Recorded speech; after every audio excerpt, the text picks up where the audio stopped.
Selasa, 18 Agustus 2026. Pemerintah dan DPR RI akhirnya sepakat menuntaskan rancangan Perpres transportasi online. Tapi tunggu dulu, ini bukan sekadar aturan ojol biasa. Ruang lingkupnya jauh lebih luas dari dugaan banyak orang. Dan di akhir video ini, kamu bakal paham kenapa aturan ini menyentuh hampir semua orang yang pernah pesan makanan atau paket lewat aplikasi. Ini Perpres nomor 27 tahun 2026 tentang perlindungan pekerja transportasi online. Janji Presiden Prabowo sejak peringatan Hari Buruh, 1 Mei 2026. Berbulan-bulan dibahas. Hari ini, finalisasi resmi digelar di Gedung DPR, Senayan. Wakil Ketua DPR Sufmi Dasko Ahmad yang menyampaikan. Hadir juga Kementerian Komunikasi dan Digital, Kementerian Perhubungan, Kementerian UMKM, Kemendagri, Kemnaker, Mensesnek, dan Menteri Hukum. Dasko menegaskan, aturan ini bukan cuma soal ojek online angkutan orang. Layanan pengangkutan barang dan makanan ikut masuk. Artinya, kurir makanan dan kurir paket, yang jumlahnya jutaan, sekarang resmi diatur negara. Ini perubahan besar. Dulu, perdebatan soal ojol hampir selalu muter di tarif penumpang. Sekarang, satu aturan merangkul 3 jenis layanan sekaligus. Pertanyaannya, kenapa perluasan ini baru terjadi sekarang? Ini bagian yang paling menarik perhatian. Tarif angkutan orang diatur Kementerian Perhubungan. Tarif pengiriman barang dan makanan dipegang Kementerian Komunikasi dan Digital. 2 kementerian, 2 pintu, 2 aturan main. Menteri Perhubungan Budi Purwagandi mengingatkan, potongan aplikator maksimal 8% untuk layanan antar orang sudah berlaku sejak 1 Juli 2026 lewat keputusan Menteri. Sementara Wakil Menteri Komdigi Nezar Patria bilang, pihaknya sudah berdiskusi dengan aplikator dan pengemudi soal ekosistem pengantaran barang dan makanan.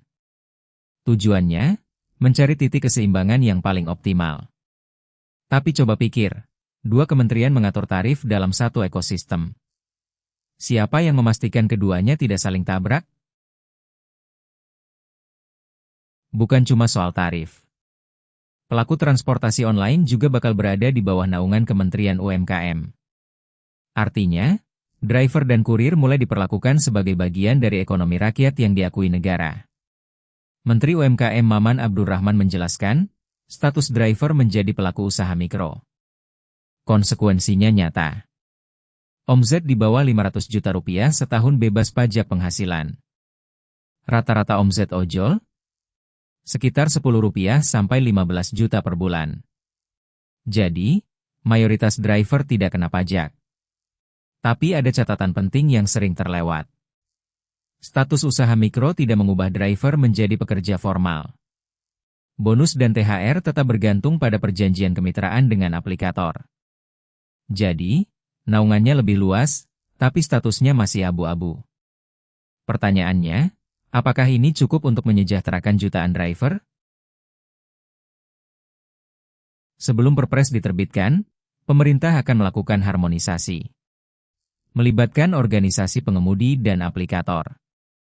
Dasko bilang, masih akan ada satu pertemuan dengan kementerian terkait, lalu satu pertemuan lagi dengan organisasi ojek online dan aplikator. Target penerbitan, akhir Agustus, paling lambat awal September 2026. Mensesnek Prasetyo Hadi yang memimpin langsung proses ini. Suara driver resmi masuk meja pembahasan. Pertanyaannya, seberapa besar bobotnya? Sejarah mencatat, aspirasi yang didengar belum tentu yang diakomodasi. Aturan ini bakal mengubah cara jutaan orang bekerja dan memesan makanan.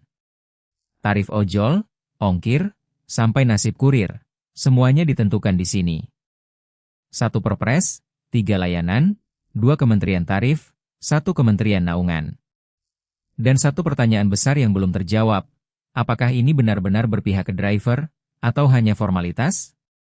Jadi menurut kamu, siapa yang seharusnya pegang kendali tarif ojol?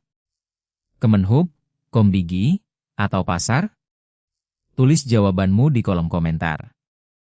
Dan kalau video ini bermanfaat, subscribe, biar kamu nggak ketinggalan update Perpres ini sampai benar-benar terbit.